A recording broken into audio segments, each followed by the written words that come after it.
Hello, I'm Gulani Vlog. So ngayon guys, magluluto tayo ng chicken embutido. So na-miss ko to guys, sobrang tagal na pala ako hindi nakapagluto nito. So dahil na-miss ko itong pagkain na to guys, itong ulam na to. So ngayon magluluto tayo. Magastos nga lang guys gumawa nito kasi ang daming mga ingredients na ilalagay natin dito guys. So okay lang yung guys kasi minsan lang naman tayo kakain ng masarap. At saka tayo naman ang kakain nito guys. So sige lang gastusan natin. Basta importante mabubusog tayo.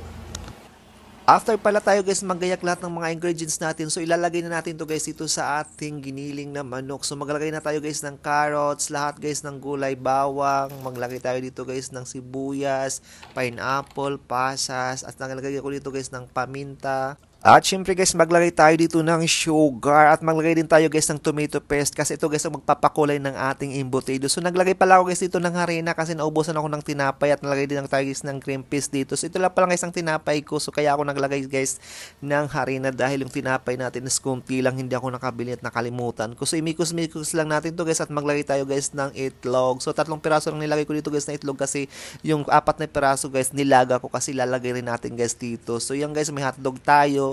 At tara, simulan na guys natin ang ating pagbabalot. So una guys, sa ating aluminum foil, maglagay tayo guys ng mantika at maglagay na tayo dito ng ating hinalo-halo na para sa ating embutido. So kayo na guys, bahala kung gaano karami ang inyong ilalagay.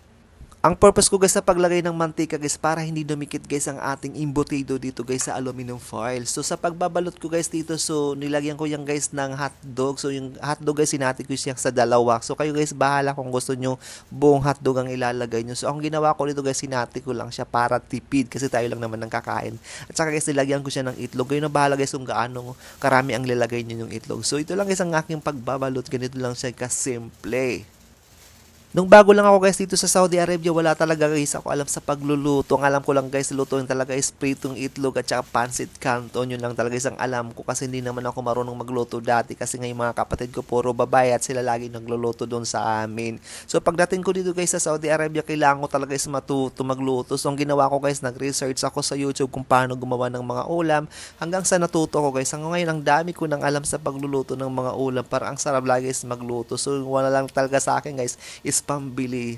Matagal nga lang guys ang process nito guys sa pagluluto ng embutido kasi nga sobrang tagal ng oras nito guys, pero okay lang guys kasi importante guys mabubusog naman tayo. So ito nga pala guys ang aking nagawa, nakagawa ko guys ng 10 piraso. 10 piraso guys pero ang lalaki.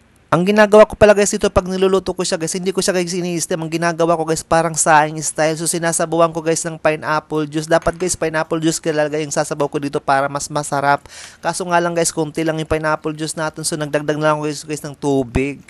Niluto ko pala guys itong aking embutido ng 1 hour and 30 minutes. Ganun katagal guys, pero okay lang kasi habang nag-aantay ako guys, naglalaro naman ako ng Mobile Legends. So hindi naman ako na-boring dito guys. Ito na nga pala guys ang ating finished product sa ating chicken embutido na sobrang sarap. So yung kalahati guys prinito ko, yung kalahati naman guys hindi. Kasi ready to eat naman ito guys. So thank you so much for watching guys. Please don't forget to like, share, comment, and follow Gulani Vlogs.